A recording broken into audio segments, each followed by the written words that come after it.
দর্শক আমন্ত্রণ, যমুনা টেলিভিশন নিয়মিত আয়োজন 24 ঘন্টায়, সঙ্গে আছে মাহফুজ মিশা। আপনারা জানেন দিনের উল্লেখযোগ্য ঘটনা প্রবাহ, বিশেষ করে যা রাজনীতিকে চূড়ান্তভাবে প্রভাবিত করে তা নিয়ে আমরা আলোচনা করি দিন শেষের এই সরাসরি সম্প্রচারিত আলোচনায়।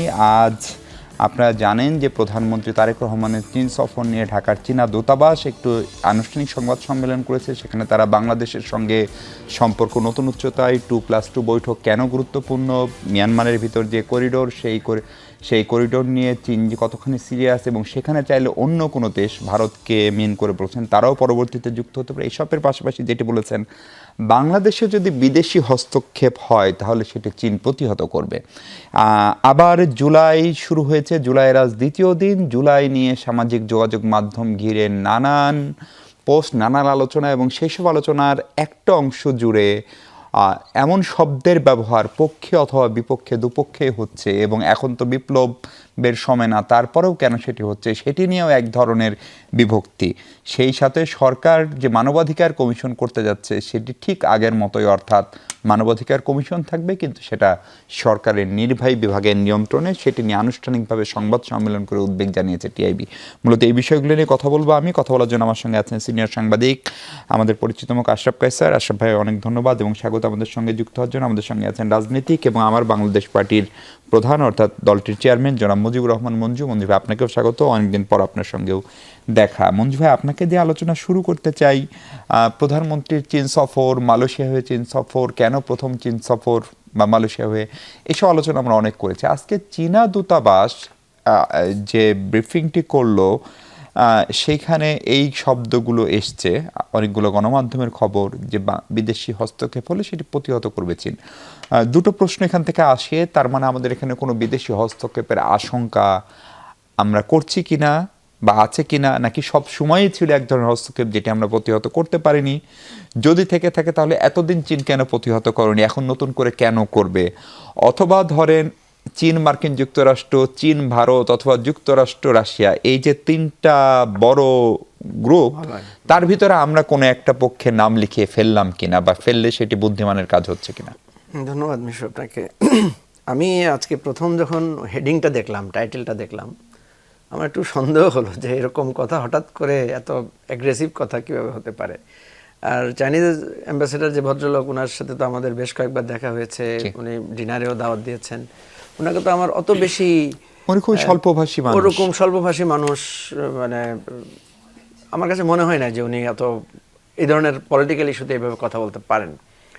তবে হ্যাঁ, চাইনিজদের এবারকার মুভমেন্টে যে ধরনের বিজনেস ফোকাস ছিল, ট্রেড কমার্স ছাড়া ওরা অন্য কিছু নিয়ে তেমন বেশি ইনভলভ হতো না।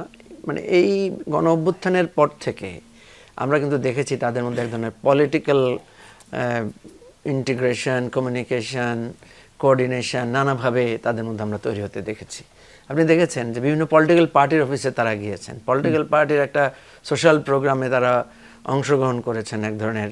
তারপরে আপনার বাংলাদেশ থেকে প্রচুর ডেলিগেশন নিয়ে চায়না, সেটা কিন্তু মঞ্জু ভাই আগেও গিয়েছিল। আপনার মনে আছে কিনা যে 14, 18, 24 নির্বাচনের পরেও সম্ভবত ওই সময়ের যে দলটা, তাদেরকে সবার আগে অভিনন্দন। ওখানে ওগুলো তো আমরা যেটা দেখতাম যে চাইনিজ কমিউনিস্ট পার্টির কাউন্সিল বা এটাকে কেন্দ্র করে তারা নিতেন, কিন্তু এবারে আপনি দেখবেন নানা ধরনের ডেলিগেশন গিয়েছেন। মানে পাবলিক ডিপ্লোমেসি বেড়েছে, একদম গভর্নমেন্ট পার্টি, অপোজিশন, ছাত্র সংসদ, আলেম ওলামা, ছাত্রদের পর্যন্ত এত ইনডেপথ অতীতে হয় নাই। আমার যে আপনি যেহেতু ডিপ্লোম্যাটিক বিট করেন অনেক দিন থেকে, আপনার সাথে ওইদিকে জানাশোনা বেশি, আপনি বলতে পারেন, কিন্তু আমার চোখে পড়ে নাই। তো এখানে যে জিনিসটা আমার কাছে খুবই সিগনিফিক্যান্ট মনে হয়েছে, আমাদের এবার চাইনিজ ট্যুরে তো আমাদের কিছু সুনির্দিষ্ট বিষয় ছিল, বিশেষ করে যতটুকু আমরা বুঝতে পেরেছি যে তিস্তা ইস্যুটা একটা ফোকাস ছিল, কিন্তু ফাইনালি চাইনিজরা আমরা দেখলাম করিডোর ইস্যুটাকে হাইলাইট করেছে, 2+2। জি, হ্যাঁ। তো এখন এমনিতে তো বেল্ট অ্যান্ড রোড ইনিশিয়েটিভ নিয়ে তারা খুব সিরিয়াস ছিল, অনেক বিনিয়োগও তারা করেছে, মাঝখানে সেটা ঝুলে গিয়েছিল।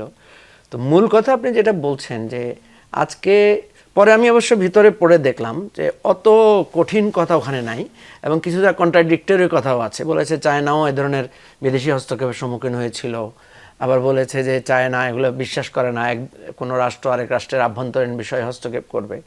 আমাদের একটা সেন্সিটিভিটি আছে কয়েকটা কারণে। রিসেন্টলি সেন্সিটিভিটিটা বেড়েছে। আপনি দেখেছেন যে পশ্চিমবঙ্গের যেই পুশইনের পাশাপাশি পশ্চিমবঙ্গের যে মুখ্যমন্ত্রী, এই ভদ্রলোক বেশ কিছু উস্কানিমূলক কথাবার্তা বলেছেন। আসামের মুখ্যমন্ত্রীও তো উনার যে কথাগুলো আমি শুনেছি তার মধ্যে একটা হচ্ছে যে একদিন বা 1 মিনিটও লাগবে না বাংলাদেশকে আমাদের করায়ত্ত করতে, এই ধরনের অ্যাগ্রেসিভ উস্কানিমূলক কথাবার্তা উনি বলেছেন। ফলে আপনি যেটা বলেছেন যে বাংলাদেশে কোনো আশঙ্কা আছে কিনা কোনো হস্তক্ষেপের, আজকে কিন্তু আরেকটা জিনিস সিগনিফিক্যান্ট খেয়াল করেছেন কিনা, সেটা হচ্ছে মিয়ানমারের জান্তা কিন্তু আজকে আবার নতুন করে ইয়াতে অ্যাটাক করেছে, এবং রাখাইনে হামলা করেছে গতকালকে রাতে। সো রাখাইনে যখন তারা অ্যাটাক করে তখন কিন্তু আমাদের আরেকটা ভীতি তৈরি হয় যে আবার শরণার্থী আসার স্রোত তৈরি হয় কিনা। তাহলে আমরা কিন্তু দুইটা কঠিন জায়গায় আছি। একটা হচ্ছে পশ্চিমবঙ্গের পশ্চিম বা আমাদের এই সীমান্ত Tripura, Assam as well as Paschimbanga, ওই দিক থেকে আবার মানে মিয়ানমারে যদি টেনশন ক্রিয়েটেড হয় তাহলে সেটার কারণে সাফার করবে। এবং আরও একটা ব্যাপার হচ্ছে তারা যখন করিডোরের কথা বলেছে সেখানের সাথে কিন্তু ইন্টিগ্রেটেড করে বলেছে যে আমরা তাইলে আপনাদের সাথে রোহিঙ্গা ইস্যুটা সেটেল করার চেষ্টা করব। রোহিঙ্গা ইস্যুটা সেটেলমেন্টের জায়গায় আসলে এখানে আমেরিকা, ইন্ডিয়া নানা ইকুয়েশন কিন্তু এখানে যুক্ত হবে। সেজন্য আপনি যে ইঙ্গিতটা দিয়েছেন যে এটা আমরা যদি কোনো রাষ্ট্র যদি আমাদের ব্যাপারে বলে যে আমরা প্রতিহত করব, তখন এটা কিন্তু এক ধরনের মানে ব্লক বা এক ধরনের অবস্থান তৈরি হতে পারে। আমার কাছে দুইটা হতে পারে, এটা একটা অসতর্কত কথাও হতে পারে, আবার হতে পারে যে চায়না হয়তো মিন করতে চাচ্ছে। এটা সরকার কিভাবে নেবে সেটা আলাদা, সেটা নিশ্চয়ই সরকার আমাদেরকে বলবে। যে আশরাফ কায়সার, এই ইস্যুতেই যদি আপনাকে বলি যে চীনের এখানে ধরেন যে যৌথ ঘোষণাটা 15 পয়েন্টের, সেইখানে অনেকগুলো বিষয় খুবই গুরুত্বপূর্ণ। একটা হচ্ছে 2+2 সংলাপ, এটার অনেকগুলো 2-3টা মডেল আছে। এবং তারপরে হচ্ছে এই যে আপনার করিডোরের প্রস্তাব মিয়ানমার হয়ে, এর আগে বাংলাদেশ, ইন্ডিয়া, চীন, মিয়ানমার একটা করিডোর আলাপ ছিল, আপনার নিশ্চয়ই মনে আছে। মাঝখানে প্রফেসর ইউনূসের সরকারের সময় মিয়ানমার একটা মানবিক করিডোর দেওয়ার কথা বলা হচ্ছিল, সেই আলোচনা বন্ধ হলো। তার আগে ইন্ডিয়াকে আমরা 7 সিস্টার্সে যাওয়ার জন্য করিডোর দিয়েছি, সেটা কতখানি ফিনান্সিয়ালি লাভজনক হয়েছে সেটিও বিবেচ্য। ফলে চীন যখন এই চাওয়া পাওয়াগুলো চায়, এগুলোর সঙ্গে এক ধরনের ভূ রাজনীতি স্বভাবতই জড়িত থাকে। আমরা আমাদের অবস্থানগত কারণেই যে কোনো পক্ষে, সেটি চীন হোক, মার্কিন যুক্তরাষ্ট্র হোক বা অন্য কোনো পরাশক্তি হোক, ফাঁদে পা দিয়ে দিচ্ছি কিনা? দেখুন, প্রথমত বলি এটি একটি বাস্তবতা। কারণ হচ্ছে যে আমরা ভূ রাজনীতির অংশ, এবং বিশেষ করে আপনার পাশে ভারত রয়েছে, তার আরেক পাশে মিয়ানমার রয়েছে, এবং এখানে যে চীনের ইন্টারেস্ট এবং চীনের যে রাজনৈতিক প্রভাব, সামরিক উপস্থিতি, সেগুলো কিন্তু আমরা বেশ ভালোই টের পাই। চীন যে হঠাৎ করে বাংলাদেশের অভ্যন্তরীণ রাজনীতিতে কথা বলল তা কিন্তু না। আমরা শেখ হাসিনার 15 বছরের শাসন আমলে প্রতিবার নির্বাচনের আগে চীনকে এক ধরনের রাজনৈতিক বক্তব্য দিতে দেখেছি, বিশেষ করে বিতর্কিত নির্বাচনগুলোর সময়।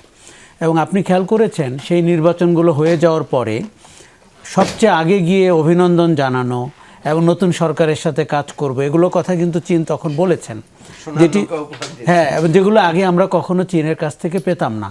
চীনকে আমরা ট্রেড অ্যান্ড কমার্সে, বিনিয়োগে, ইনফ্রাস্ট্রাকচারে সীমাবদ্ধ থাকতে দেখতাম। আবার চীনে অ্যাম্বাসেডর প্রথম কিন্তু জামাতের অফিসেও গেছে 5 আগস্টের পরে। না, আমি 5 আগস্টের আগের কথা বলছি। মানে এমন না যে ঘটনাগুলো 5 আগস্টের পরে চেঞ্জ হয়েছে। আমি বলছি যে আমি খুব লক্ষ্য করতাম যে অবৈধ নির্বাচনগুলো বা জনঘনিষ্ঠ নির্বাচনগুলো ছাড়াও চীন সবসময় স্টাবলিশমেন্টের সাথে থাকতে চাইতো, এবং মানে আওয়ামী লীগ সরকারকে কিন্তু তারা নির্বাচনের পরপর অভিনন্দন জানিয়েছে এবং সরকারের সাথে কাজ করতে চেয়ে এরকম কথাবার্তা বলেছে।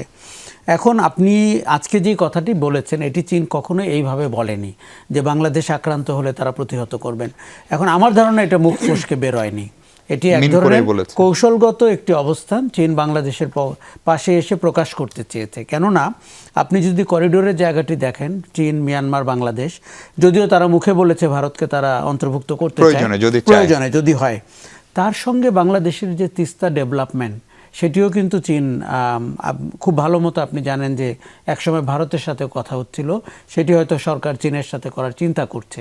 যে না, আজকে উনি বলেছেন আনুষ্ঠানিক প্রস্তাব বাংলাদেশের পক্ষ থেকে ছিল। নিশ্চয়ই, এবং এই যে দুটি জায়গা, এবং ওই যে আপনি বারবার বলছিলেন যে মিয়ানমারের মানবিক করিডোর, অথবা এর আগে এখানে মার্কিন যুক্তরাষ্ট্রের ইন্টারেস্ট পরিষ্কার, ভারতের ইন্টারেস্টও পরিষ্কার। কাজে বাংলাদেশকে একটা ভারসাম্যের জায়গা দেখতে হবে যে চীন, ভারত, আমেরিকার মাঝে বাংলাদেশ কোথায় নিজেকে, আমাদের যেটি চ্যালেঞ্জের জায়গা সেটি হচ্ছে যে আপনি পশ্চিমবঙ্গে বিজেপির বিজয় এবং ত্রিপুরা, আসামে যে বিজেপির উত্থান, তার সাথে এখন মিয়ানমারে যদি রাখাইন স্টেটে আবার অস্থিরতা শুরু হয়, আপনি আপনার পুরো সীমান্তের সবগুলো অঞ্চলেই কিন্তু বাংলাদেশ বিরোধী একটি পরিস্থিতি তৈরি হচ্ছে।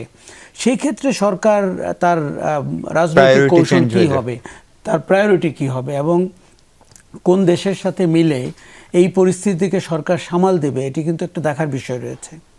জি, আমাদের সঙ্গে যুক্ত হয়েছেন অধ্যাপক ডক্টর রেজওয়ানা করিম স্নিগ্ধা, তিনি জাহাঙ্গীরনগর বিশ্ববিদ্যালয়ের নৃবিজ্ঞানের শিক্ষক। আপা, স্বাগত আপনাকে। খানিকটা দেরি হলেও যানজটের কারণে আপনি যুক্ত হয়েছেন। আমরা চীনা রাষ্ট্রদূতের প্রধানমন্ত্রীর সাম্প্রতিক সফর নিয়ে, যে সফর নিয়ে অনেক আলোচনা হচ্ছে, এবং সেই সফরের অনেকগুলো গুরুত্বপূর্ণ দিক, বাংলাদেশ চীন সম্পর্কে একটা যে জায়গায় তারা এখন বলছে এই অঞ্চলে কেবলমাত্র পাকিস্তানের সঙ্গে চীনের সেই পরিমাণ ঘনিষ্ঠতা রয়েছে। 2+2 ডায়ালগের কথা বলা হচ্ছে, যেটি বাংলাদেশ শুধুমাত্র এখন পর্যন্ত টার্কির সঙ্গে করে, অর্থাৎ প্রতিরক্ষা মন্ত্রী এবং পররাষ্ট্রমন্ত্রী। এবং এই 2+2 ডায়ালগের সমীকরণটাও দারুণ, যে প্রতিরক্ষামন্ত্রী, পররাষ্ট্রমন্ত্রী কথা বলবেন, তার দেশের কোনো বিপদ আপদ হলে তার ফ্লাইট বা নৌ জাহাজ সেটা এখানে ল্যান্ড করতে পারবে, রিফুয়েলিং করতে পারবে। ফলে এই অঞ্চলের তো অনেক ধরনের ভূ রাজনীতি আছে। আমরা যদি এগুলোতে এখন আনুষ্ঠানিকভাবে রাজি হইনি, কিন্তু চীনা রাষ্ট্রদূত যখন বলছেন যে বিদেশি হস্তক্ষেপ প্রতিহত করবে চীন, এইটাকে কিভাবে দেখেন? এটা কূটনৈতিক ভাষা কিনা? দ্বিতীয় ভয়ের জায়গাটা হচ্ছে আমাদের এখানে বিদেশি হস্তক্ষেপটা কে করবে, কি মাত্রায় করবে, যে আরেকটি দেশের হস্তক্ষেপ লাগবে? আপনাকে অনেক শুভেচ্ছা। আমি কিঞ্চিত দেরি হয়ে গেছে, মঞ্জু ভাই এবং আমাদের প্রিয় কায়সার ভাই, আমি কিন্তু ওনাদের দুজনের বক্তব্যই শুনেছি আস্তে আস্তে। দেখেন, মঞ্জু ভাই কিন্তু অনেক পয়েন্টেডলি সীমান্তের কথাগুলো বলছিলেন না, যে পার্শ্ববর্তী দেশ ভারত যে ধরনের থ্রেটেনিং যে বক্তব্য দিচ্ছে। আবার দেখেন চীনের যে কথাটা আপনি বললেন, সেটাও কিন্তু এক ধরনের, এটা কিন্তু কূটনৈতিক ভাষা হতে পারে না আমার কাছে যেটা মনে হয়। সেটা চীনের তাই বলেন, ইন্ডিয়ার তো অনেক সময় ধরেই কূটনৈতিক ভাষা আসলে ওই অর্থে আমি দেখি না। এমনকি ইদানিং আমাকে যদি জিজ্ঞেস করেন, আমি মার্কিনদের যেই ইন্টারভেন দেখি আর কি আমাদের অভ্যন্তরীণ ইস্যুতে, সেটাও কিন্তু আমার কাছে কূটনৈতিক বলে মনে হয় না, কূটনৈতিক শিষ্টাচার বলে মনে হয় না। এই সকল জায়গাগুলোতে যেই স্টাইলে কথাটা বলা হচ্ছে, কোনো একটা জায়গাতে কেন জানি মনে হচ্ছে যে আমার দেশের গ্রিপটা আমার হাতে নাই, আমার লাগামটা কেন জানি আমার হাত থেকে ছুটে যাচ্ছে। কখনো আমার এই লাগাম আমার নেইবারদের আগে ছিল তো না। এখানে যেটা হয়েছে যে আগে যে ছিল, তো আপনি যে প্রশ্ন করেছেন, আগের যে গ্রিপটা সেটি হয়তো বা একজনের হাতে ছিল, এখন মনে হচ্ছে কি অংশীজন অনেক। আমি কি বোঝাতে পারছি? ডিফারেন্সের জায়গাটা হচ্ছে এটা। আগে যেমন মনে করেন আমরা কিন্তু জানতাম যে আমাদের মানে এটা তো দেখেন, আমার তো 3 সাইডের নেইবার যখন একটা থাকে, এটা পৃথিবীর সকল জায়গাতে নেইবারের সাথে একটা যে কোনো দেশেরই কিন্তু একটা টেনশন কাজ করে। আমি পিএইচডি করেছিলাম অকল্যান্ড থেকে, আপনি জানেন নিউজিল্যান্ড থেকে মাঝখানে কিন্তু একটা সমুদ্র আছে, অস্ট্রেলিয়া। ওখানেও কিন্তু নিউজিল্যান্ড এবং অস্ট্রেলিয়ার মধ্যে একটা কোল্ড ওয়ার চলে, ওরকম ভাবে চলে যুক্তরাষ্ট্র, মেক্সিকো, যুক্তরাষ্ট্র, কানাডা। তো এটা কিন্তু একটা কমন ব্যাপার। কাজে আপনি যখন বললেন, আমাকে প্রশ্ন করলেন আগে ছিল তো আগের গ্রিপটা হচ্ছে আমি জিওগ্রাফিক্যালি বাউন্ডেড, কিন্তু এখনের যেটা সেটা তো আমি জিওগ্রাফিক্যালি বাউন্ডেড না, আমি কখনো ফিনান্সিয়ালি বাউন্ডেড হয়ে যাচ্ছি। মার্কিন চুক্তি আমার বাউন্ডারির একটা বড় জায়গা। আবার এখন আপনি দেখেন চীনের সাথে আপনার 9.2 বিলিয়ন মনে হয় তারা ইনভেস্ট করবে, এবং ডেফিনেটলি সেটা প্রতিশ্রুতি বলেছেন। কিন্তু আমার যে বাজেট যেখানে ঘাটতি আছে, সেখানে খুব স্বাভাবিকভাবেই আমি এনবিআরকে বলছি, সেই ঘাটতি তো কোনো না কোনো জায়গা থেকে তো আমার কমপ্লিট করতে হবে। এবং প্রধানমন্ত্রীর চীন সফর, এটি কেবলই কূটনীতিক সফর আমার কাছে তো সেটা মনে হয়নি। আমার কাছে ব্যক্তিগতভাবে মনে হয়েছে এটি পুরোপুরি একটা এই অর্থনৈতিক যেই ক্রাইসিস, সেইটাকে মাথায় রেখে উনি চীন সফরটা করতে বাধ্য হয়েছেন এক করতে। বিকজ এই মুহূর্তে আপনার আমাকে অর্থনৈতিক সহায়তা দেওয়ার আর কোনো শক্তি নাই। মানে ইউজুয়ালি আমরা সৌদি থেকে আনি, কিন্তু সৌদি থেকেও যে আমরা আনি, সৌদি তো আপনার এখন একটা ইরান অস্থিরতা আছে, তার কিন্তু সেই জায়গাটাও নাই। তাহলে আমরা যাব কোথায়?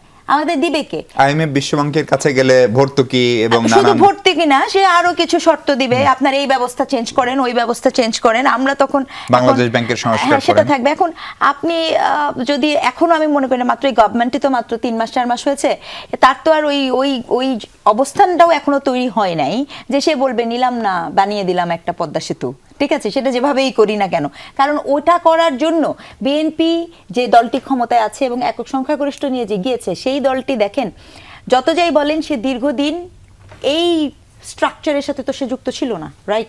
এবং এই স্ট্রাকচারের পরিবর্তন, এটা শুধু বিএনপি না, আমি কিন্তু এটা ফিল করি, আমাদের বিরোধী দল বলেন, আমাদের বর্তমান যারা আছে, যারা আমরা বিরোধিতা করি, এই 17 বছরের যে একটা কৌশলগত কূটনৈতিক দুনিয়ার স্ট্রাকচার, ইকোনমি, এই যে একটা পরিবর্তন, এটার যে একটা professionalism, I repeat the term professionalism, সেটা কিন্তু আয়ত্ত করার বিষয়। এটা কিন্তু অল অফ এ সাডেন চলে আসবে, এটা হয় না, এবং সেটার জন্য নিশ্চিতভাবে সময়টাও দিতে হবে। এটা আমার কাছে মনে হয় দূর থেকে দেখে ব্যাপারটা এরকম। প্রফেসর স্মিতা, আরেকটা বিষয় আপনাকে একটু ছোট করেই ধরেন জানতে চাই যে এই চীনের সঙ্গে এই সফরটার পরপরই আমরা দেখলাম জাপানের একজন ভাইস মিনিস্টার এসেছিলেন, তিনিও গতকালকে প্রধানমন্ত্রীর সঙ্গে দেখা করেছেন, জাইকার প্রধান ছিলেন, এবং জাপান বেশ চিন্তিত ছিল যে তার যে বড় বড় প্রকল্প, কারণ জাপানের প্রকল্প ব্যয় আবার চীনের চেয়ে একটু বেশি, তারা দাবি করে তাদের মান বেশি, সেজন্য ফলে প্রধানমন্ত্রী কিন্তু তাদেরকে আশ্বস্ত করেছেন চলমান যেসব প্রকল্প, বিশেষ করে থার্ড টার্মিনাল, সেগুলো তারাই করবে, তারা উদ্বোধন করবে। ধারণা করা হচ্ছে প্রধানমন্ত্রী খুব শিগগিরই জাপান সফরেও যাচ্ছেন, সেটা হয়তো জুলাইতেই, আমরা এখনো নিশ্চিত না, একটা তারিখ নিয়েও আলোচনা হচ্ছে। ফলে একদিকে চীন, আরেকদিকে জাপান, আরেকদিকে মার্কিন যুক্তরাষ্ট্র, ভারতকে অস্বীকার করার সুযোগ নাই কূটনৈতিকভাবে, রাজনৈতিকভাবে করলেও। রাশিয়ার সঙ্গে আপনি নিউক্লিয়ার পাওয়ার প্ল্যান্ট করছেন, ফলে সেখানেও এক ধরনের দায়বদ্ধতা আছে। ফলে এটার জন্য আপনি যে প্রফেশনালিজম বা টিম ওয়ার্কের কথা বলছিলেন, সেইটা ধরেন নতুন একটা সরকার 20 বছর যারা ক্ষমতার বাইরে, তার করতে তো 1-1.5 বছর যদি লাগেও, এর মাঝখানে এই শক্তিগুলো কি বসে থাকবে? তারা তাদের ইন্টারেস্ট আদায়ের জন্য কৌশল নেবে না? ডেফিনেটলি তারা ইন্টারেস্ট আদায়ের জন্য কৌশল নেবে। এবং এখানে একটা টুইস্ট আছে, যেমন মনে করেন এই যে যেটা শোনা গেল যে চীনও তো একটা আপনার বন্দরের আমাদের একটা রুট চাচ্ছে না, এখন সেটা নিশ্চয়ই তার ইন্টারেস্ট, সেটা নিয়ে এখন আলাপ হয় নাই। এখন এই যে এই বোঝাপড়াটা কিন্তু কূটনৈতিক বোঝাপড়ার সাথে সম্পৃক্ত। আমি কি দায়টা আমার ঘাড়ে নিব? ধরেন আমরা সবাই জানি এই পরাশক্তিগুলোর ইন্টারনাল অনেক কনফ্লিক্ট আছে, রাইট? এখন আমাদের ট্রিক্সটা যেটা হতে পারে যে এই ট্রিকটা আমাদের ঘাড়ে না দিয়ে তারা যখন এই ইসেতে সামিল হন, কারণ আমি তো এখনো ব্রিক্সে ঢুকতে পারি নাই ভাই, যত যাই বলেন বাংলাদেশ ব্রিক্সে ঢুকুক, এটা কিন্তু আমি মননে প্রাণে চাই একজন নাগরিক হিসেবে। আসিয়ানেও ঢুকতে পারি না। হ্যাঁ, আসিয়ানেও ঢুকতে পারিনি। আপনি আমার, এবং দেখেন সার্ক কাজ করে না, সার্ক কাজ করে না। এবং আমার মাঝে মাঝে দুঃখ লাগে যে আমরা বলি বটে, দেখেন আপনি এই যে আমরা মার্কিনীদের সাথে চুক্তি করলাম, সেই চুক্তি তো অনেক মানে যারা বাইরে থেকে কথা বলেছে, সংসদের ভিতরে চুক্তি নিয়ে কেউ কথা বলে না। রুমিন ফারহানা বলেছেন, রুমিন ফারহানা একক ব্যক্তি এবং স্বতন্ত্র থেকে বলেছেন, কিন্তু বিরোধী দল বাইশে থেকে আমি ওইভাবে তাকে দেখিনি যে মানে চুক্তিকে ব্যবচ্ছেদ করে যে বক্তব্য, যেটা আমরা মাহা মির্জা বলেন, আনু মোহাম্মদ বলেন, বা বিভিন্ন বাইরে যারা আমরা আছি, আমরা টুকটাক শব্দ করে কথা বলছি। দেখেন আপনি নিশ্চয়ই জানেন যে ইন্ডিয়াও একটি চুক্তি করেছে ইউরোপিয়ান ইউনিয়নের সাথে, দ্য গ্রেট মাদার টাইপের একটা চুক্তি। ওই চুক্তিতেও ওদের অনেক সংকট হতে পারে, কিন্তু সেখানে তার বেনিফিটগুলো চিন্তা করে দেখেন যে তার ইউরোপিয়ান প্রোডাক্ট সরাসরি সেখানে ইন্টারভেন করতে পারছে, সরাসরি এখানে চলে আসছে। আমার এখানে কি হচ্ছে? আমি কি আমার একটা বাংলাদেশি প্রোডাক্ট ওখানে মার্কিনে দিতে পারবো? এই যে ব্যাপারগুলো আমরা বিরোধিতা করি, কিন্তু সে তো এই কৌশলগুলো অবলম্বন করতে পারছে। আপনি যে প্রশ্নটা করলেন, পরাশক্তিগুলো বসে থাকবে না এবং আরো নানাবিধ ক্রাইসিস তৈরি হবে। ক্রাইসিসকে মোকাবেলা করার নামই তো যোগ্যতা। জি, এবং সেটি নিশ্চিতভাবে এই নির্বাচিত সরকার করতে পারবে, সেই প্রত্যাশার একটা বিরতিতে যেতে চাই। আশরাফ কায়সার, জুলাই তো চলছে, জুলাইয়ের স্মৃতি এখনো একদমই দগদগে, মানে 2 বছর হয়েছে। ফলে ধরেন জুলাইয়ের পরেই জাতিসংঘ একটা রিপোর্ট করে দিল, যে রিপোর্টটার গ্রহণযোগ্যতা অনেক বেশি। জাতিসংঘের একটি মানবাধিকার কমিশনের অফিস হলো বাংলাদেশে, কিন্তু আমরা আমাদের মানবাধিকার কমিশনটা ইন্টারিমের সময় একটা হলো, কিন্তু সেই সংস্কার পদ্ধতি থেকে সেটা প্রথম বাতিল হলো। এবং কালকেই দেখছিলাম যে কেবল জুন মাসেই 33 জন আপনার হচ্ছে বিনা বিচারে বা মবের শিকার হয়ে নিহত হয়েছে। তো আমরা ইন্টারিমের সময় বলতাম পুলিশ কাজ করে না, সরকার দুর্বল। এখন সবচেয়ে সবল স্বরাষ্ট্রমন্ত্রী সম্মত বাংলাদেশের ইতিহাস আমি এত অ্যাক্টিভ বা স্বরাষ্ট্রমন্ত্রী দেখি নাই। তাহলে আমরা এখন আবার সরকার যেভাবে মানবাধিকার কমিশন করতে যাচ্ছে, সেটা ঠিক আগের মতোই, মানে প্রধানমন্ত্রীর কার্যালয় বা স্বরাষ্ট্র মন্ত্রণালয় বা আইন মন্ত্রণালয় নিয়ন্ত্রণ করবে। তাহলে পরিবর্তনটা কি হলো? আশরাফ ভাই স্যার, আপনার কাছে আসছিলাম। মানবাধিকারের ইস্যুটা সম্ভবত জুলাইয়ের চেতনার যে কথা বলে, এটাকে ট্রান্সলেট করলে সম্ভবত সবচেয়ে বড় জায়গা একটা ছিল গণতন্ত্র, আর একটা মত প্রকাশের স্বাধীনতা, আর একটা বোধহয় আমার আত্মসম্মান মানবাধিকার। ফলে সেই মানবাধিকার কমিশন নিয়ে নানান ধরনের, ইভেন ইন্টারিমের একটা বড় সময় পর্যন্ত মানবাধিকার কমিশন ছিল না, আপনার মনে আছে? জাতিসংঘের একটা মানবাধিকার কমিশন অফিস আসলো, কিন্তু এখন অনেক ঘটনা ঘটে, সেই ঘটনায় ধরে নিচ্ছে আওয়ামী লীগই মারা যায়। তোর আগে যদি আওয়ামী লীগকে মেরেও ফেলা হয় বা ছাত্রলীগের কাউকে মেরে ফেলা হয়, সেইটা নিয়ে আন্তর্জাতিক মানবাধিকার সংস্থা বলে আর দেশের মানবাধিকার কমিশন তো নাই। এখন আবার যেভাবে মানবাধিকার কমিশন করার চেষ্টা হচ্ছে, সেটা নিয়ে টিআইবি আনুষ্ঠানিকভাবে তার আপত্তি জানিয়েছে। আপনারা কি বলেন? দেখুন, ভীষণ হতাশার, কারণ আমরা 2 পা আগাই 3 পা পেছাই, এরকম একটি সুশাসনের জায়গায়। শেখ হাসিনার 15 বছরের কিছুটা বৈধ, অধিকাংশ অবৈধ শাসন আমলে মানবাধিকার সবচেয়ে বেশি প্রশ্নের মুখে পড়েছিল। কেননা মানুষকে তুলে নিয়ে যাওয়া হতো, গুম করা হতো, খুন করা হতো, এবং তারা আজকে ক্ষমতায়, যারা এটি শিকার হয়েছে, তারা পার্লামেন্টেও আছে। আমার ভাবতে খুব কষ্ট হয় যে যেই বিএনপি 17 বছর ক্ষমতার বাইরে ছিল, যাদের নেতাকর্মীদের উপরে লক্ষ লক্ষ মামলা হয়েছে, অবর্ণনীয় অত্যাচার হয়েছে, কোথাও আদালতেও যেতে পারেনি, পুলিশের কাছেও যেতে পারেনি, সেই দল যখন ক্ষমতায়, তখন আপনি মানবাধিকার কমিশনের গঠন প্রক্রিয়া যদি এই চেহারার হয়, যেটি আমাদের 3 দশক আগের চেহারা বা 2 দশক আগের চেহারা, এটি অত্যন্ত হতাশার।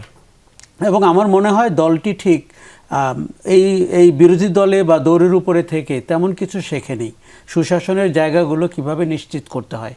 এখন ধরুন যে এই যে জাতিসংঘের যে রিপোর্টটি জুলাইয়ের পরে হয়েছে, আমাদের কাছে মনে হয়েছে যে সবচেয়ে গ্রহণযোগ্য, সবচেয়ে মূল্যবান ডকুমেন্ট কিন্তু সেটি, কেননা জাতিসংঘ এটি করেছে। এখন তার মানবাধিকার কমিশন এখানে আসবে, সেটি নিয়ে তখন আমরা অনেক কথা বলেছি।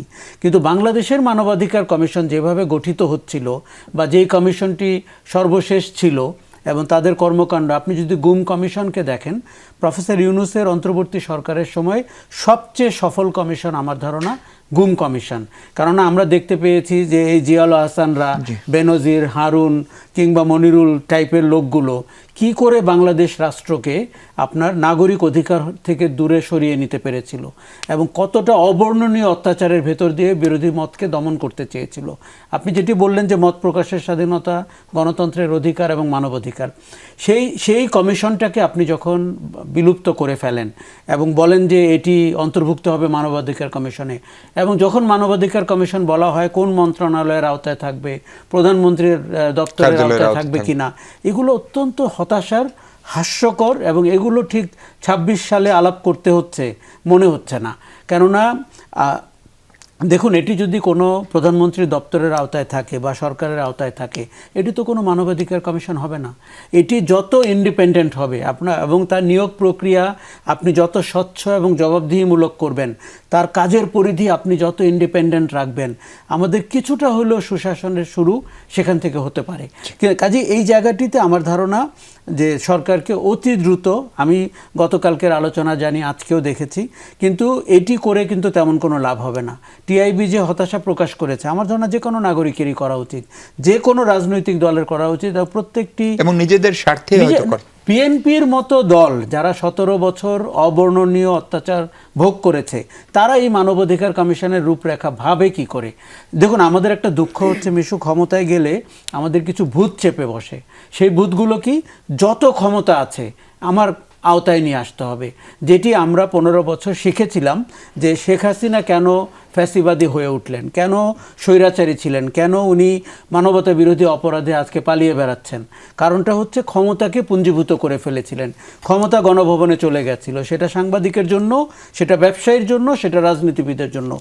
সরকারকে এখন ডিসেন্ট্রালাইজ করতে হবে ক্ষমতা, আপনার বিশেষ করে কনস্টিটিউশনাল বডি যেগুলোর নিয়োগ প্রক্রিয়া হতে হবে সম্পূর্ণ সরকারের নিয়ন্ত্রণের বাইরে, বিচার বিভাগকে স্বাধীনভাবে কাজ করতে দিতে হবে, গণমাধ্যমে পারতপক্ষে একটা সচিবালয় তো ছিল স্বাধীন, মানে নামে হলো। দেখুন, এগুলো কিন্তু পেছন দিকে যাত্রা। এগুলো আমি বলবো, যেমন গণমাধ্যমের ব্যাপারে বলি, আপনার চেনা চেহারার দলীয় স্তাবক কিংবা দাসকে টেলিভিশনের লাইসেন্স দিবেন না। এটি শেখ হাসিনা যাদের দিয়েছেন তারা 2-1 জন এখন জেলখানায় আছেন, বাকিরা পালিয়ে বেড়াচ্ছেন। কি লাভ হয়েছে? 5ই আগস্টে শেখ হাসিনা পালানোর পরে 5 মিনিটও তারা আওয়ামী লীগের পক্ষে পক্ষে থাকতে stand পারেনি। নেন। এই কাজগুলো আবার করছে এবং এই কাজগুলো নিয়ে সমালোচনা করতে হচ্ছে। এটা আমার ধারণা সাংঘাতিকভাবে আমাদের জি। এই গণ অভ্যুত্থানের মানে আশা আকাঙ্ক্ষার বিপরীতে যাচ্ছে। জি, রিজওয়ানা আপা, এই যে মানবাধিকার তো আসলে একদম মৌলিক অধিকারের চেয়েও আসলে বড়, আমার প্রাণের নিরাপত্তা, আমার নাগরিক নিরাপত্তা। ফলে একটা ভালো মানবাধিকার কমিশন হওয়ারই কথা। এমনকি এই অঞ্চলের মানবাধিকার কমিশনগুলো যদি আপনি দেখেন, ছোট দেশ নেপাল, শ্রীলঙ্কা, ভুটান, এমনকি ইন্ডিয়া, ফলে সেখানে দেখবো তারা ইন্ডিপেন্ডেন্ট। আমাদের একটা ইন্ডিপেন্ডেন্ট মানবাধিকার কমিশন করতে সংকটটা কোথায়? আশরাফ ভাই বলছিলেন যে এটা কেবল কি বিএনপির দায়, নাকি এটা মানবাধিকার কমিশন, আমরা যদি স্ট্রাকচার দেখি, অবসরপ্রাপ্ত আমলারা, তাদের একটা পুনর্বাসন কর্মসূচিতে হয়েছে, বা আমার খুব অনুগত বিশ্ববিদ্যালয়ের কোনো কোনো শিক্ষক বা অন্য কোনো পেশাজীবী, সেই প্রক্রিয়ায় থাকবে বাংলাদেশ? না, এটা তো মানে আমার না মানে দুঃখ লাগে কি জানেন, আমি কিন্তু এই কথাটা এর আগেও বলেছিলাম যে আসলে কোনো নির্বাচিত, আমি যেটা বুঝি বাংলাদেশের যে পরিস্থিতি, যেহেতু আমরা রাজনৈতিক দলের কালচার তো আমি আপনি পরিবর্তন করতে পারবো না, এটা আমাদের হাতে নাই। কিন্তু তারা যদি নিজে না বুঝে, এখানে শুধু বিএনপি না, আমি এখানে প্রত্যেকটা রাজনৈতিক দলকে বলবো, মানে আপনাদের কালচার যদি তারা না পরিবর্তন করে, কারো ক্ষমতা নাই। এবং দুঃখটা এখানে যে এই কমিশন বা এই ধরনের কোনো কিছু, এই কাজগুলা ইন্টারিম কিন্তু করে দিতে পারতেন, সেট আকারে বুঝাতে পেরেছি। সব ইন্টারিম তো- কিন্তু একটা মানবাধিকার না, কমিশন না, করেছিল আপা।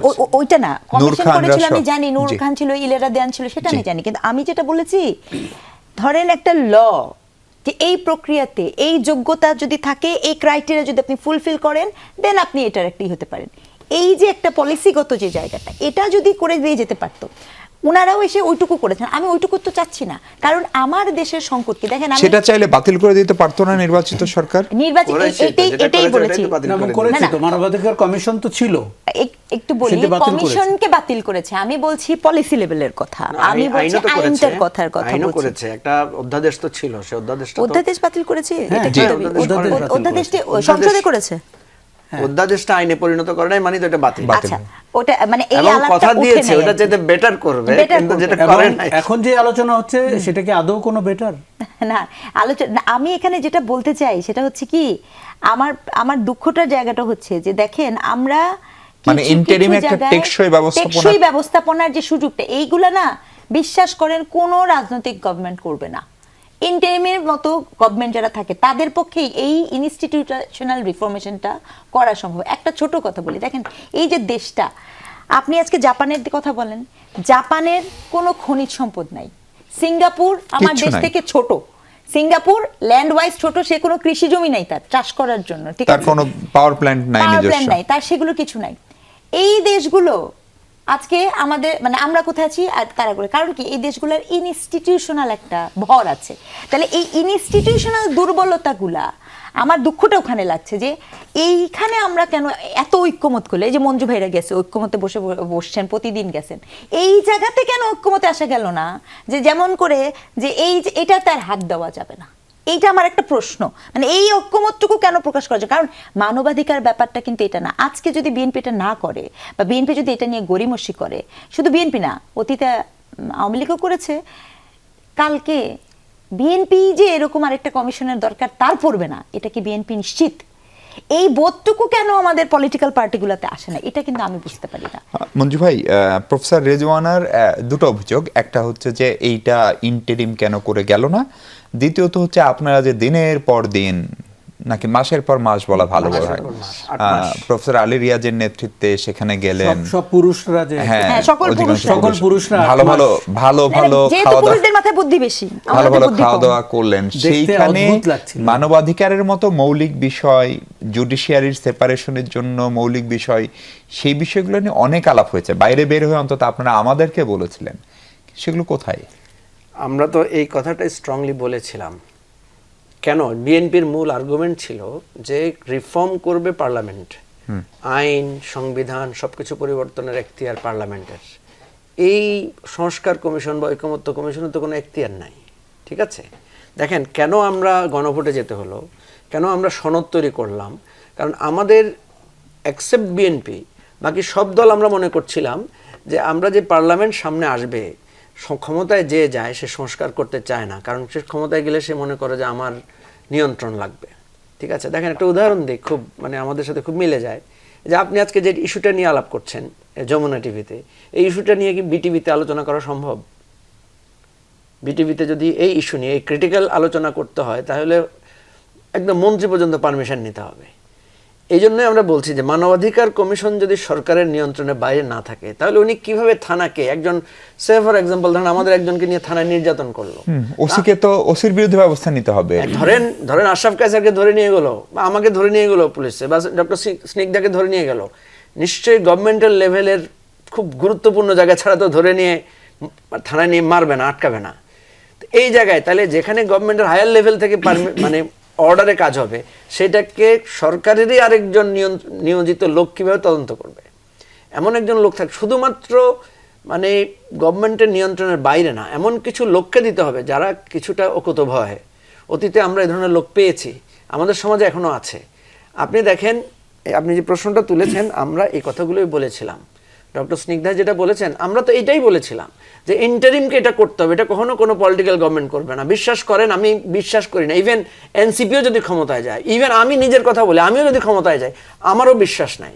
ক্ষমতার চেয়ারটা এমন একটা মানে কালো চশমা। কিন্তু আমি এখানে সরাসরি বিএনপির কেউ নাই বলেই হয়তো একপাক্ষিক হচ্ছে, কিন্তু বিএনপির লোকজন থাকলে অবশ্যই এটা বলতে বাংলাদেশের যা যা সংস্কার, কৃষি খাত, শিল্প খাত, শ্রম খাত, ভ্যাট প্রচলন, অর্থনৈতিক সংস্কার, সব তো রাজনৈতিক দলগুলোর হাত দিয়ে হয়েছে মঞ্জু ভাই। না, আমি সেটাই বলছি, হয়েছে, আবার ব্রেক করেছে কারা? তাইলে আপনি যদি বলেন আমাদের ৭২-এর সংবিধান নিয়ে তো অনেক সমালোচনা আছে, কিন্তু আপনি পড়ে দেখেন সংবিধানে কি কোনো খারাপ কথা আছে বলেন ভাই? সংবিধানে কি ঘুষ বৈধ? সংবিধানে কি থানায় গিয়ে নির্যাতন করার কথা বলা আছে? নাই তো। এখনকার মানবাধিকার পরিস্থিতি কেমন? এগুলো আমি বলছি, এগুলো প্রচলন করেছে কে? পলিটিক্যাল পার্টিগুলোই তো করেছে। তাহলে আমরা যে কথাটা বলতে চেয়েছিলাম যে ঠিক আছে, এনাফ, ৫৫ বছর ধরে আমরা একে অপরকে পিটাইছি, বিএনপি এসে আওয়ামী লীগ পিটাইছে, আওয়ামী লীগ এসে বিএনপি জামাত পিটাইছে, ঠিক আছে। এখন আমরা যেটা বলতে চাইছি, ঠিক আছে, এখন আসেন আমরা একটা কনক্লুশনে পৌঁছাই। বিএনপি মনে করছে যে তার ক্ষমতা খর্ব করার জন্য আমরা এটা বলছি, অথচ দেখেন আমরা শেখ হাসিনাও তো যদি নিয়মতান্ত্রিকভাবে উনি পদত্যাগ করতেন জনমতের কথা বলে, উনি কিন্তু পলিটিক্সে টিকে থাকতে পারতেন, ইলেকশন করতে পারতেন। আজকে যে উনি ইলেকশন করতে পারেন নাই, এটা আমি যদি আপনি এখানে সিংহভাগ দায় দেন, আমি শেখ হাসিনাকে দায় দেব তাকে, কারণ সে এমন একটা পরিস্থিতি তৈরি করেছে। শেখ হাসিনার পক্ষে কথা বলার মতো একটা লোক আপনি পাবলিকলি খুঁজে পাবেন না, কারণ উনি এমনভাবে মানে স্পেসটাকে নষ্ট করেছে। আমি যে কথাটা আপনাকে এখন যে মানবাধিকার পরিস্থিতি মঞ্জু ভাই, সেটা নিয়ে আপনারা কেন সমালোচনা করেন না? না, সেটা নিয়ে অবশ্যই কথা হচ্ছে। আমি আপনাকে বলি, আমাদের এখন এমন একটা অবস্থায় আমরা এসেছি, গভর্নমেন্ট, বিএনপি কিন্তু বারবার বলছে, দেখেন এই যে আমি আপনাকে যেটা উনি বললেন যে মানবাধিকার কমিশন অধ্যাদেশ বাতিল করে দিয়ে, সংসদেই বাতিল করে, তারা আবার ২০০৯-এর যেটা ছিল ওই পুরানোটাতে গেছে, মানে নিজেদের নিয়ন্ত্রিত। ওই যে একজন মোয়াচওয়ালা প্রফেসর ছিলেন না, প্রফেসর মিজানুর রহমান, হ্যাঁ, উনি কিন্তু প্রফেসর হিসেবে খুবই ভালো, ঢাকা ইউনিভার্সিটি খুবই পপুলার টিচার, আমি ওনার সম্পর্কে যতটুকু শুনেছি। কিন্তু এই ভদ্রলোক একটা কমিক ছিলেন, এবং উনি প্রেসের সামনে আসলে মানুষ মানে খুব মজা পাইতো আর কি, যে মানে হচ্ছে যেন উনি যুধিষ্ঠির। এনিওয়ে, এখন কথা হচ্ছে মানবাধিকার লঙ্ঘনের যে বিষয়গুলো ঘটছে, শুধু তো এতদিন আমরা দেখেছি সরকারিভাবে ঘটছে, এখন কিন্তু যে ফেনোমেনন, এই যে আমরা বারবার সবাই মুখে ফেনা তুলছি আপনার ইয়ে নিয়ে, কি বলে, মব নিয়ে, আপনি মব কিন্তু বন্ধ হবে না। কেন হবে না আমি আপনাকে বলি। আপনি কয়েকদিন আগেও দেখেছি যে বিভিন্ন জায়গায় গিয়ে মানে মানুষ আক্রমণ করছে। মানুষ আক্রমণ করছে কেন? যেমন আমরা রামিসা হত্যার বিচার হয়েছে, কিন্তু কার্যকর করতে পেরেছি কারণ আমাদের আইনি কাঠামোটাই জটিলভাবে করা, আইনি নানা মারপ্যাচ আছে, আইনি মানে অনেক মানে কঠিন জট আছে। তো মানুষ মনে করবে যে ধৈর্য মাইরা ফেললে তো বিচার হয়ে গেল, তার মানে প্রচলিত বিচার ব্যবস্থার প্রতি একটা অনাস্থা তৈরি হয়েছে। এই জায়গাটা আমরা যে যত দিকে আঙ্গুল তুলি কোনো লাভ নেই, এটা আমাদের ন্যাশনাল ক্রাইসিস। আমি আপনার বিরুদ্ধে মব উস্কাই দিতে পারবো, আপনি আমার বিরুদ্ধে উস্কাই দিতে পারবেন। আমাদের কি পারস্পরিক সম্মানবোধ বা পরস্পরকে শ্রদ্ধা করে কথা বলা, ভালো শব্দ দিয়ে কথা বলা, ধরেন জুলাই যখন শুরু হলো, জুলাইয়ের উদযাপন নিয়ে দুটো পক্ষ হয়ে গেল, এবং এখানে খুবই ধরেন বিশ্ববিদ্যালয়ের প্রফেসর থেকে শুরু করে পাবলিকলি খুবই পরিচিত অভিনেত্রী, নাট্যকার, তারা এমন এমন শব্দ ব্যবহার করছে যেগুলো আমরা পারিবারিকভাবে, সামাজিকভাবে প্রকাশ্য উচ্চারণ করি না, পক্ষে বা বিপক্ষে। ফলে এই জুলাই তো আসলে একটা শব্দের কারণে হয়েছিল। যদি ওই দিন তৎকালীন প্রধানমন্ত্রী শেখ হাসিনা রাজাকারের বাচ্চা না বলতেন, হয়তো আন্দোলনটা ওইভাবে এই অন্যভাবে spark পর্যায়ে করতো না। বিস্ফোরিত হতো না, প্রচলিত ধারণা। যদিও কেউ কেউ বলে এর পেছনে ডিপ স্টেট, কিন্তু সেটা তো প্রমাণিত না। ফলে আবার এই জুলাই উদযাপন নিয়েও যে শব্দের লড়াইয়ের নামে অশ্লীলতার আশ্রয় নিচ্ছে দুপক্ষ থেকেই, সেটি আপনাদেরকেও খানিকটা কষ্ট দেয় কিনা, যারা জুলাইয়ের আগে নির্যাতিত হয়েছেন, জেল খেটেছেন? মুজিবুর রহমান মঞ্জুর সঙ্গে কথা বলছিলাম আমরা, আমার বাংলাদেশ পার্টি এবি পার্টির চেয়ারম্যান। মঞ্জু ভাই, জুলাই উদযাপন অথবা জুলাইয়ের বিরোধিতার নামে যে ধরনের শব্দ নিয়ে কেউ কেউ অশ্লীলতা করছেন, যেটি শুরু করেছিলেন সম্ভবত একজন অভিনেত্রী, কিন্তু এই শব্দটা আগে থেকেই প্রচলিত। ফলে আমরা এই পারস্পরিক সম্মান, আস্থা, বিশ্বাস, এবং যারা করছেন তারা অনেকে জুলাইয়ের পক্ষেও ছিলেন, সক্রিয়ও ছিলেন, তারাও করছেন বিপরীতটা। ফলে এই কালচারটা কারোর জন্যই ভালো হচ্ছে কিনা, নাকি এই গালাগালি আমাদের গলাগলির পরিবর্তে একটা সংস্কৃতিতে পরিণত হবে অদূর ভবিষ্যতে, নাকি হয়ে গেল? হ্যাঁ, আমাদের সম্পর্কের ছেদটা, সম্পর্ক নষ্টটা সাধারণত কথা, বাক্য ব্যান দিয়েই বেশি হয়। একটা সত্য কথা যে একটা সময় গিয়ে আমরা অনেক উত্তেজিত, অনেক খারাপ বাক্য, অনেক ধরনের কথা বলেছি। ধরেন রাগারাগির মাথায়, ঝগড়ার মাথায় অনেক কথা বলি না, যখন আমাদের মাথা ঠান্ডা হয়ে আসে তখন আমরা অনেক সময় অনুতপ্ত হই। জুলাই সত্যিকার অর্থে এমন একটা পরিস্থিতি তৈরি করেছিল যে তখন কারোর উপর কোনো নিয়ন্ত্রণ ছিল না। যেমন আমি আপনাকে যদি বলি, যেমন বিএনপি অফিসের সামনেই ধরেন স্লোগান হয়েছে, ওই যে কাউয়া কাদের বলে গান হয়েছে না, এবং সেটা সবাই মানে এনজয় করেছে। তো সেই সময়টা কি ছিল তখন? ওই শব্দগুলো, ওই যে খারাপ শব্দগুলো, এই ধরনের শব্দগুলো দিয়ে আমরা প্রতিবাদের ভাষা, এটাকে প্রতিবাদের ভাষা হিসেবে দেখা হয়েছে। এটা কিন্তু একেবারে কোনো ধরনের স্ল্যাং বা বাজে হিসেবে দেখানো হয় নাই। যদি ওইটা নাও দিতে পারতাম ভালো হতো, কারণ আমি যখন এখনকার প্রেক্ষাপটে আমি যখন আপনাকে একটা খারাপ নামে ডাকবো, আপনিও আমাকে ডাকার জন্য অধিকার পান। এখন কথা হচ্ছে, যখন জুলাই অভ্যুত্থান হয়ে গেল, চেঞ্জ হলো, তখন আমাদের উচিত ছিল আমাদের মধ্যে একটা আলোচনা করার, যে ঠিক আছে এখন দেখবেন, এখন যদি ধরেন আমি তারেক রহমান সম্পর্কে একটা খারাপ কথা বলি বা আমার সম্পর্কে একটা খারাপ কথা বলি, তখন তো আমাদের খারাপ লাগছে, তাই না? এবং হয়েছেও, আপনি দেখেছেন তারেক রহমান সম্পর্কে খুব স্ল্যাংলি বাজে স্লোগান হয়েছে, জামাতের আমির সম্পর্কে খুব নোংরা বাজে কথাবার্তা হয়েছে। এই প্রবণতাগুলো আমি ভেবেছিলাম যে একটা পিকে গিয়ে, সাধারণত একটা পিকে গিয়ে সেটা আবার কি করে, ডিক্লাইন চলে যায়, অফ পিকে হয়, ডিক্লাইন হয়, মানুষ বোঝে। আমাদেরকে এই জায়গাটা একটা সমঝোতা বা এক ধরনের মানে রিফর্ম ইস্যু, অর আমি যেটাকে বলি যে রিকনসিলেশন ইস্যুতে যাইতে হবে। ধরেন আমরা পাকিস্তান আমলে কি হয়েছে, পাকিস্তান আমলে ধরেন পাকিস্তানি জান্তাদের বিরুদ্ধে এরশাদের সময়ও এরশাদের বিরুদ্ধে কার্টুন আঁকা হয়েছে, বাজে বাজে কথা করা হয়েছে। এইটা সত্য কথা হচ্ছে, আপনি যদি মনে করেন ঠিক আছে গালি দেওয়ার অধিকার আছে সবার, তাহলে ভাই তুমি যখন গালি দিচ্ছ, গালি শোনারও তোমার কাছে কি থাকতে হবে, পেশেন্স থাকতে হবে। আর যদি আপনি যেমন ওই যে একজন অভিনেত্রীর কথা বললেন, উনি এমন একটা শব্দ বললেন, এখন এটাকে নিয়ে আবার গবেষণা করে আরো নোংরাভাবে, আরো বাজেভাবে হচ্ছে, তাহলে এখন দুইটা হতে পারে। একটা হচ্ছে যে আপনার নোংরামিটাকে আমাকে থামাইতে হলে আরো 100 ভাগ নোংরা দিয়ে থামাবো। আপনার দলের পক্ষ থেকেও খুবই দায়িত্বশীল নেতারা এরকম শব্দ বলে থাকেন। সাম্প্রতিক সময়ে ঢাকা বিশ্ববিদ্যালয় নিয়ে বলেছেন, এর আগে সেনাবাহিনী নিয়ে বলেছেন, সেগুলো কি আপনাদের দলগত অবস্থান? আমি আপনাকে বলি, সেটা হচ্ছে একটা হচ্ছে কোনো প্রতিষ্ঠানকে সমালোচনা করা। ধরেন আপনি যেটা ইঙ্গিত করেছেন, আমি বুঝতে পারছি যে আমাদের দলের সেক্রেটারি সেনাবাহিনীর সমালোচনা করে কথা বলেছেন, ঢাকা ইউনিভার্সিটির সমালোচনা করার কথা বলেছেন। দেখেন আমরা তো কেউ সমালোচনার ঊর্ধ্বে না, কিন্তু সমালোচনার ক্ষেত্রে আমি সেটাই বলছি, সমালোচনার শব্দ চয়ন কি হবে। ধরেন আমি যদি আপনাকে বলি যে আমি আপনার সমালোচনা করতে পারি, আপনি বলবেন অবশ্যই পারেন, আমার ভুল ত্রুটি হলে আপনি ধরাই দিবেন। এখন আপনার সমালোচনাটা আমি কোন ভাষায় করব, সেটা কি আপনি আমাকে সাজেস্ট করবেন, না আমার রুচি বা আমার মানে মেধা অনুসারে হবে? তো এখানে ধরেন আমরা 3 জন মানুষ আছি না, 3 জনের কিন্তু 3টা রুচি থাকতে পারে, 3 জনের বোধ থাকতে পারে। সেটা আপনাদের দলগত অবস্থান না, দলগত অবস্থান না, এক নাম্বার কথা। 2 নম্বর কথা হচ্ছে তারপর কি আমরা দলের দায় নেব না? অবশ্যই নেব, যেহেতু আমাদের দলের সেক্রেটারি। যেমন ধরেন দোনোটা বিষয় কিন্তু আমাদের দলের মধ্যে আলোচনা হয়েছে। এখন ফুয়াদ ঢাকা ইউনিভার্সিটি সম্পর্কে যেটা বলেছে, ধরেন ফুয়াদ নিজেই তো ঢাকা ইউনিভার্সিটির ছাত্র, তাই না? সে যদি বলে যে ঢাকা ইউনিভার্সিটির বেশিরভাগ লোকেরাই মানে খারাপ দালাল বা এটা তৈরি হয়েছে, তো এইটার অন্তর্ভুক্ত তো সেও হতে পারে, সেও হয়ে যায়। তো এই জন্য আমি যেটা বলছি যে সমালোচনা আমরা করব, সমালোচনার রাস্তাটা খোলা রাখতে হবে। রাষ্ট্র যদি সমালোচনার ঊর্ধ্বে না হয়, আমরা তো আপনার মনে আছে আমরা রাষ্ট্রকেও আঘাত করে কথা বলেছি, তাই না? একদম সময় নেই আমার হাতে। প্রফেসর স্নিগ্ধা, আপনি এই শব্দের ব্যবহার, বিশেষ করে অশ্লীলতা এক ধরনের গৌরবের জায়গায় নিয়ে যাওয়ার একটা চেষ্টা অনেকেই করছেন, এবং এখন যারা জুলাইয়ের বিরুদ্ধে তারাও সেই চেষ্টাটি করছেন। জুলাইয়ের পক্ষের ওই সময় মঞ্জু ভাই ব্যাখ্যা দিচ্ছিলেন ওই সময়ের মনোভাব, ওই সময়ের সাইকোলজি বা একটা টাইমের প্রসঙ্গে, এইটা আমাদের কালচারের অংশ হয়ে যাচ্ছে কিনা? না, এখানে দেখেন আমি একটু কিঞ্চিত থিওরিটিক্যালিও যদি বলি, তিনটা জিনিস খুব গুরুত্বপূর্ণ। প্রথম কথা হচ্ছে যে এই জুলাইয়ে বিষয়টা এইখানে সীমাবদ্ধ না, এটা কিন্তু far more than that. Manju ভাই যেখানে বলছিল না, দেখেন কার্টুন, পলিটিক্যাল ব্যক্তিত্বদের কার্টুন কিন্তু শিল্পতে গেল, যে আপনি সেখানে ফান করে সেটা লিখবেন, ওই জিনিসটা কালচারটাকে কিন্তু বন্ধ করে দেওয়া হলো পলিটিক্যাল কারণে।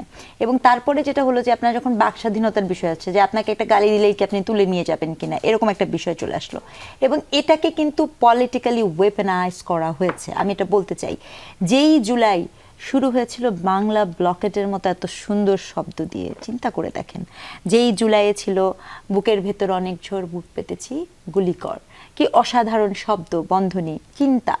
সেই জুলাইয়ের অন্যতম গুরুত্বপূর্ণ নেতারা অশালীন ভাষায় কথা বলেছেন, তো এটা তো বাস্তবতা। একইভাবে এই বাস্তবতাটাতে তখন কি আমাদের যারা রাজনৈতিক প্রজ্ঞাবান তারা কি তখন যে বলেছেন যে ডোন্ট ডু দ্যাট, তখন তো সে সাপ্রেস কমিউনিটি না, তখন তো সে অপ্রেসড না। আপনি যখন অপারেশনে থাকেন তখন আপনি বলেন আমি বুঝলাম, কিন্তু আপনি যখন অপারেশনে নাই, যখন আপনি জয়ী, যখন আপনি সব কিছুতে আছেন, তখন আপনি কি করে সবর্গীয় কথাগুলো বলেছিলেন? মানে আপনি পাঁচ আগস্টের পরের কথা পরবর্তী কথা বলছি, কারণ সেটা তো তখন আরো বেশি। আপনি দেখেননি ফজলুল হক সাহেবের মতো এত বয়স্ক একজন মানুষ, তার বাসার সামনে যে কিভাবে কথা বলা হয়েছে, তখন কি আমাদের কোনো রাজনৈতিক দলের লোকজন এটা বিষয় নিয়ে কথা বলেছে? ব্যাপারটা নাকি এরকম হয়ে গেছে যে খুব ভালো হয়েছে, তোমার সাথে এটা হয়েছে, এই যে চক্রটা, এই চক্রটা চলছে। এবং এটা না কালকে মঞ্জু ভাইকে আক্রমণ করবে, পরশুদিন আপনাকে করবে, ভাইকে করবে, কায়সার ভাইকে করবে, আমাকে করবে, এই বোধটা আমরা দিতে ব্যর্থ হচ্ছি, এক। আর দুই, খুব সহজে ভাইরাল হওয়া যায়।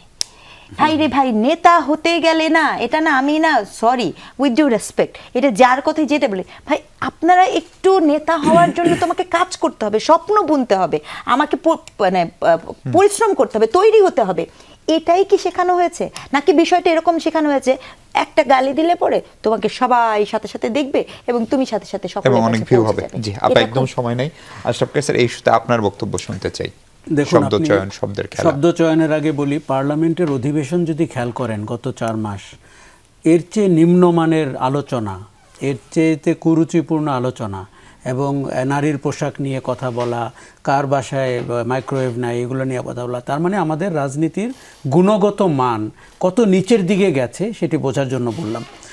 দেখুন, খুব ভালো ছিল না, না আগে যখন আমি কিন্তু একবারও বলি নেই আগে ভালো ছিল। আগে যে মমতাজদের গান টান হতো আমরা তখনও তার সমালোচনা করেছি, কিন্তু আপনি তো উইথ টাইম আপনি তো বেটার হবেন। আচ্ছা, রাজনৈতিক সংস্কৃতির অংশ হয়ে গেছে এই পরিভাষাগুলো যেটি নিয়ে আপনি বলছেন। এখন শোনেন, অভ্যুত্থানের সময় বা শেখ হাসিনার এবং আওয়ামী লীগের দুর্বৃত্তপনার সময় আপনি অনেক কিছু করে পার পেতে পারবেন, কেননা তখন মানুষের কথা বলার স্বাধীনতা ছিল না, আপনি চোরাগোপ্তা কথা বলতে হয়েছে, ইঙ্গিতপূর্ণ বলতে হয়েছে, কখনো আপনার উষ্মা প্রকাশ করতে হয়েছে, সেটি মেনে নেওয়া যায়। কিন্তু 5ই আগস্টের পরে যখন এই ঘটনাগুলো ঘটতে থাকলো, তখন মনে হলো যে অভ্যুত্থানের শক্তির রাজনৈতিক পরিভাষাও ওরকম। শেখ হাসিনা কিন্তু এই ক্ষেত্রে পায়োনিয়ার। উনি গণভবনে বসে বসে যে সমস্ত শব্দ ব্যবহার করতেন এবং ইঙ্গিতপূর্ণ, কুরুচিপূর্ণ, ব্যক্তিগত আক্রমণ, বাংলাদেশের কোনো সরকার প্রধানকে অতীতে আমরা এই রুচির দেখতে পাই নাই। শেখ হাসিনাকে প্রায় মনে হতো যে উনি কি কারো দ্বারা প্রভাবিত, নাকি উনি নিজেই এত টক্সিক, এই তো। আচ্ছা, এখন আপনাকে বলি, এই যে পলাতকরা, কালচারাল ফ্যাসিস্টরা, যেই অভিনেত্রীর কথা আপনি বললেন, তাদের মধ্যে একটা প্রবণতা হয়েছে যে এইটাকে এখন শোনেন, ফেসবুকে বিপ্লব করে ফেলা যায়, ফেসবুক লীগ গঠন করা যায়, কিন্তু রাস্তায় দুটি লোক কিন্তু মিছিল করতে পারে না, ব্যানার নিয়ে দৌড় দেয়। আওয়ামী লীগের পরিস্থিতি তাই। আওয়ামী লীগের কালচারাল ফ্যাসিস্টরা, যারা আওয়ামী লীগকে শাসনকে প্রলম্বিত করেছিল বা আগামীতেও করার চেষ্টা করছে, তাদের পরিভাষা আপনি একবার খেয়াল করেন, তারা জুলাইকে কি না বলছে। কেননা এই জুলাইয়ের পেছনে তারা একটা ষড়যন্ত্র খুঁজছে। তারা কোনোভাবেই মেনে নিতে পারছে না যে আওয়ামী লীগকে দেশ ছেড়ে পালিয়ে যেতে হয়েছে, তারা কোনোভাবেই মেনে নিতে পারছে না সাধারণ মানুষ অংশ নিয়েছিল, এবং তারা এটিকে কালিমা দেওয়ার জন্য এই শব্দ দিয়ে এই অভ্যুত্থানের শক্তিকে চিহ্নিত করতে চায়। অনেক ধন্যবাদ আপনাদের তিনজনকে। দর্শক, এই ছিল আলোচনা। ভালো থাকুন সবাই, নিরাপদে থাকুন।